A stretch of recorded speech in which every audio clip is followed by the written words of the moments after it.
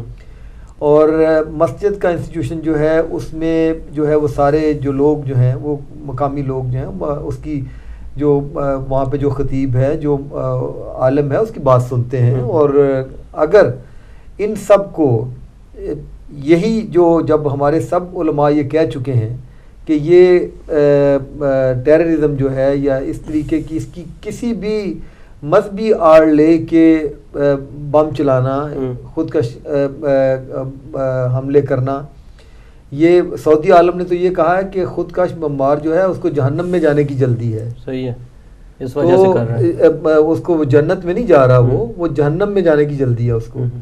تو ہمیں جو ہے وہ ہماری حکومت کو یہ چاہیے, یہ کام حکومت کے کرنے کا ہے, ہماری حکومت کو یہ چاہیے. کال لے لیں پھر آپ سے. السلام علیکم. ہیلو جی, السلام علیکم. وعلیکم السلام. جی آپ یہ جو ٹیررزم کی ٹاپک ہے, جی آپ کہتے ہیں کہ یا اسرائیلی ہے یا امریکن ہے یا کسی بیرونی کا ہاتھ ہے, جی یہ تو صاف ظاہر ہوتا ہے کہ طالبان اس میں انوالوڈ ہے. جی, کیونکہ وہ زبردستی ریلیجن لانا چاہتی ہیں, یا تو وہ تھرو دا بیلٹ آئے, ناٹ تھرو بیلٹ, اپنی پارٹی بنائیں, الیکشن کرائیں, اگر میجورٹی ان کو ووٹ کرتی ہے تو پاکستان چلائیں. یہ تو زبردستی ریلیجن لانا چاہتے ہیں, یہ تو کوئی بھی نہیں گوارا کرے گا. تو یہ لوگ یہ کر رہے ہیں, یہ مین کلپریٹس ہیں. آپ ایسے کہہ رہے ہیں کہ بیرونی آتا ہے, یہ اسرائیلی ہے, یہ ہیں ہندو ہیں, یہ تو اپنے مسلمان کر رہے ہیں جو فاٹا میں بیٹھے ہوئے ہیں. صحیح ہے, تھینک یو. اچھا, آپ سے گفتگو ہو رہی تھی اس کی. آپ یہ بتائیں, آپ جرنلسٹ ہیں, تو جب پاکستان میں بے شمار کوئی 40,000 نیوز پیپر چھپتے ہیں, جب کوئی مین ایشو ہوتا ہے ملک کا تو باقاعدہ طور پر ان کو ایک ہیڈ لائن دی جاتی ہے کہ اس پر آپ اپنی ہیڈ لائن کو کریں. تو اس طرح کی مسجدیں ایک بہت بڑا وہ بھی میڈیا ہے جو عام لوگوں تک جاتا ہے, ٹھیک ہے.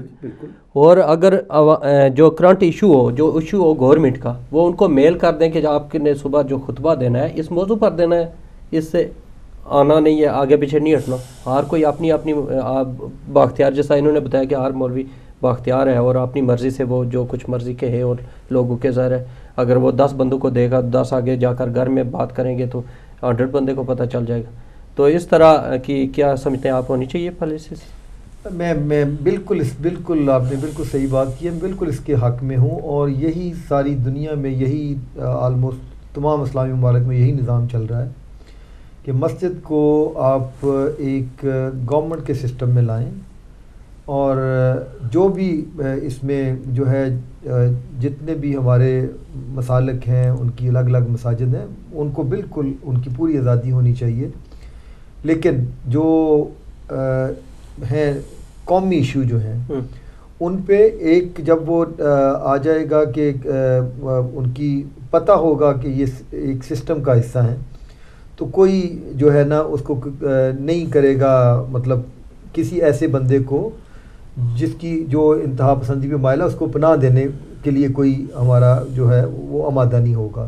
صحیح ہے. اور دوسرا یہ کہ ان کا جو ان کو معقول, ہمارے جو علماء ہیں ان کو معقول تنخواہ دے گورنمنٹ اپنے سسٹم میں لا کے, اور اسی طریقے پہ آپ ان کو مانیٹر کر سکیں گے کہ ان کو جب ان کو پتہ ہوگا کہ ہمیں گورنمنٹ کی طرف سے ایک معقول سیلری مل رہی ہے, تو وہ دوسرے جو ہے اگر ان کو کوئی لالچ بھی دینے آتا ہے تو وہ ایک ان کو جو ہے اپنی نوکری کی ہو کہ اس کو قبول نہیں کریں گے, وہ قبول نہیں کریں گے. کیونکہ ہمارے پاس ٹائم بہت کم رہ گیا ہے, تو میں چاہوں گا اختر صاحب, کیونکہ اپنے کافی باتیں انہوں نے ابھی کرنی تھی لیکن یہ ہے کہ ٹائم کم ہے, تو اختر صاحب یہ جو مسجدوں کا بھی انہوں نے ذکر کیا ہے, تو اس سلسلے میں آپ کیونکہ مسجدوں میں پاکستان میں جو مسجدیں ہیں وہاں جو کچھ درس بھی ہیں اور ان مدرسوں میں اسلحے کی بھی ٹریننگ دی جاتی ہے، جس طرح لال مسجد میں کتنا وہ جب واقعہ ہوا کتنا اسلحہ پکڑا گیا، اسی طرح اور بے شمار مدارس ہیں، یہ خیبر پختونخوا میں ہیں کہ بے شمار پکڑے گئے ہیں. آپ یہی جو مسجدوں میں یہ جو رواج ہے اسلحے کا رکھنا، پھر وہاں ایسی تعلیم دی جاتی ہے جو عام کتابیں ابھی لکھی گئی ہیں، مثلا قرآن پاک کو چھوڑ کر، اس سے جو ملتی جلتی کتابیں ان کو چھوڑ کر ایسی کتابیں جو موجودہ دور کے لوگوں نے، کچھ ضیاء الحق کے دور میں کچھ لوگوں نے لکھی، وہ میں نے خود ایک مدرسے میں دیکھی ہیں پڑھی ہوئی، اور اس میں ایسی ایسی باتیں لکھی ہوئی ہیں جن کا اسلام کے ساتھ کوئی تعلق نہیں ہے. اگر ایک اسلامی مدرسہ ہے تو وہاں اس قسم کی تعلیم دی جائے تو وہ کس کی ذمہ داری بنتی ہے؟ دیکھیں جی، ذمہ داری تو حکومت کی ہونی چاہیے، لیکن مساجد میں مدرسوں میں جو لوگ انچارج ہیں وہ وہاں کے بادشاہ بنے بیٹھے ہیں. ہماری مجبوری یہ ہے کہ ہمارے پاس قانون بہت کمزور ہے، اس میں طاقت نہیں ہے ان لوگوں کو بند کرنے کی، اور جو لوگ آئے ہوئے ہیں وہاں حکومت میں وہ ویسے ڈنگ ٹپا ہوا آئے ہوئے ہیں. آج کا دن گزر جائے کل پھر دیکھیں گے. 6 مہینے ہو گئے ایک بھی قانون نہیں پاس کیا انہوں نے اسمبلی سے، اور وہ ان سے کیا توقع کی جا سکتی ہے؟ اچھے لوگ ہیں، میاں صاحب بہت مخلص ہوں گے، لیکن اچھا ہونا ایک علیحدہ چیز ہے، گورنمنٹ چلانا ایک علیحدہ چیز ہے. لیکن میں وہی کہنے والا تھا کہ لیکن عوام کا کیا قصور ہے اس میں کہ آپ اچھے بننا چاہتے ہیں، آپ نے زرداری کو نہیں چھیڑا، وہ آپ کو نہیں چھیڑیں گے. آپ جو مرضی کرتے پھرے، دورے کریں 50 دن 100 دن، اور قوم جو مرتی رہے اور اس کے لیے کچھ نہیں کرنا. قانون بنیں گے. ان کے شریف لوگوں کی آ گئی ہے، پہلے کیانیوں کی تھی گورنمنٹ، اب شریفوں کی آ گئی ہے. سارے لوگ شریف ہیں، ویسے تو سارے ہی شریف ہیں، لیکن کچھ تو کرنا پڑے گا نا ان کو. اب تو قوم مر رہی ہے، سسک رہی ہے، ان کے چولہوں میں گیس نہیں ہے، ان کے وہ بلبوں میں بجلی نہیں ہے. وہ تو اب مجھے وہ ان کا وہ شعر یاد آ رہا ہے کہ جی وہ واپڈا نو دیو دعاواں رب انو سلامت رکھے، تے بلباں دے وچ جگنو بھر لو تے ڈانگاں نال چلاؤ پکھے. وہ ٹائم آ گیا کہ جی وہ اب لوگ پنکھوں پہ واپس چلے گئے ہیں، اور چولہے میں گیس نہیں آتی. رات کے 2-3 بجے اٹھ کے عورتیں اپنا کھانا پکاتی ہیں کہ کل بچوں کو اسکول بھیجنا ہے، اور یہ بیٹھے ہیں آرام سے اپنے ایئر کنڈیشن وہ گھروں میں، اور ان کو کوئی پرواہ نہیں ہے. جب تک قانون سخت نہیں ہوگا، جب تک ان لوگوں کو پکڑا نہیں جائے گا، تب تک کچھ نہیں ہونا، اور وہ یہی کریں گے حکومت والے لوگ. ٹائم تھوڑا ہے، آپ ذرا بتا دیں کہ یہ جو ابھی 24 تاریخ کو پنڈی میں جو اگم آرائی ہونے لگی ہے، تو اس کو کیسے کنٹرول کیا جا سکتا ہے؟ اس کو تو میرا خیال ہے شاید گورنمنٹ ہی کنٹرول کر سکتی ہے، کیونکہ ان کو ہر چیز کا علم ہوتا ہے. ان کو چاہیے کہ کچھ جو ہوتی ہیں یہ مطلب کلیشنگ ایچ ادر کے اجلاس کے، وہ ایک کو سٹاپ کر دیں، دوسرے کو ایک کر لینے دیں، دوسرے کو دوسرے ہفتے کر لینے دیں، تاکہ ان کا آپس میں جو ہے نا وہ لڑائی جھگڑا نہ ہو. اگر ان کو اگر کسی اس ایلیمنٹ کا پتہ ہے کہ کوئی نقصان پہنچائے گا ان چیزوں کو سٹاپ کرنا چاہیے. وہ پولیس کے بس کی بات نہیں ہے، ان کو آرمی لانی چاہیے. کیونکہ ابھی جو شواہد ملے ہیں وہاں سے میں نے، کیونکہ یہ ہمارے ٹاپک میں بھی شامل تھا، تو اختر صاحب آپ یہ بتائیں، کیونکہ ابھی میں نے وہاں رابطہ کیا تھا 2 دن پہلے پنڈی میں کچھ گرفتاریاں ہو رہی تھی اہل تشیع کے گھروں سے، تو ان کو پوچھا ایس ایچ او سے میں نے کہ آپ لوگ کس معاملے میں گرفتاریاں کر رہے ہیں؟ کہتا ہے جی گرفتاریاں ہم نہیں کر رہے. میں نے کہا کون کر رہا ہے؟ کہتا ہے یہ نہیں بتا سکتا. میں نے کہا نہیں، فرشتے کر رہے ہیں، یہی سمجھ لیں کہ فرشتے کر رہے ہیں گرفتاریاں. ابھی یہ سارے کنفیوز ہیں، جس طرح طاہر صاحب نے کہا ہے سارے لوگ کنفیوز ہیں اس سلسلے میں. تو آپ کیا کہتے ہیں کہ یہ کیا کرنا؟ دیکھیں جی، پولیس وہاں کی اتنی کمزور ہے کہ اس میں تو پاور نہیں ہے کسی کو اریسٹ کرنے کی بھی، یا کسی کو پروسیکیوٹ کرنے کی، عدالتوں میں لے جانے کی. ویسے تو عدالتوں میں بھی اتنی پاور نہیں ہے کہ جو لوگ تخریب کار ہیں یا جو پکڑے جاتے ہیں ان کو سزائیں ہی دے دیں.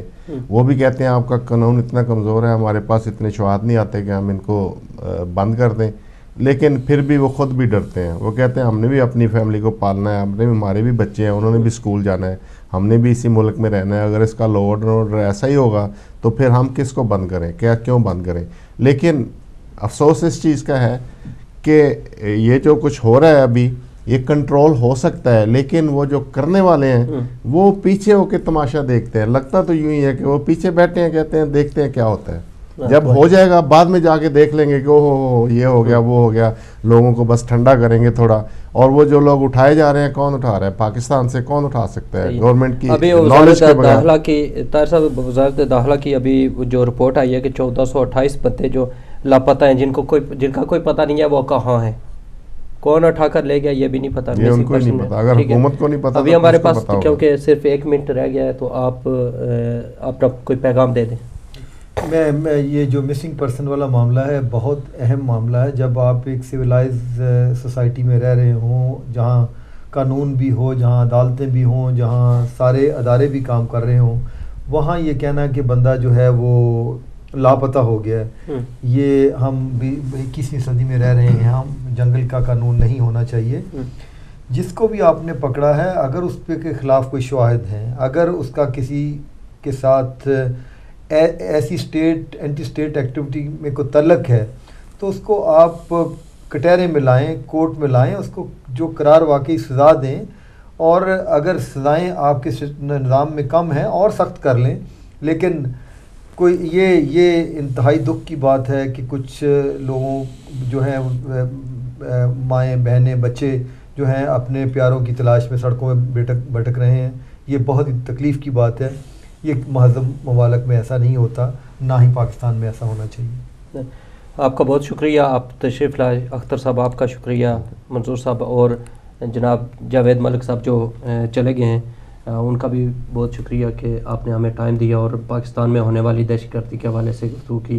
جو کالر ہمارے ساتھ شامل ہوئے ہیں ان کا بھی میں شکر گزار ہوں کہ انہوں نے اچھی تجاویز دی ہیں. شاید کہ کسی کے کان میں یہ ہماری آواز چلی جائے اور وہ اس سے کچھ سبق حاصل کر لے. اور گورنمنٹ پاکستان سے ہماری گزارش ہے آج کے پروگرام کی وساطت سے بھی, ٹی وی چینل کی وساطت سے, کہ آپ کچھ آگے بڑھیں اور غیر جانبداری سے کارروائی کریں, کسی ایک کا ساتھ نہ دیں. ووٹ آپ لے چکے ہیں, آئندہ آپ بنیں گے یا نہیں بنیں گے, آپ کو جس نے بھی بنایا جو بھی کیا, لیکن آپ نے حلف اٹھایا, اس حلف کی پاسداری کریں. تو اسی کے ساتھ میں اجازت چاہتا ہوں. اگلے ہفتے انشاءاللہ اسی ٹائم نئے مہمانوں کے ساتھ پھر ملاقات ہوگی. اللہ حافظ.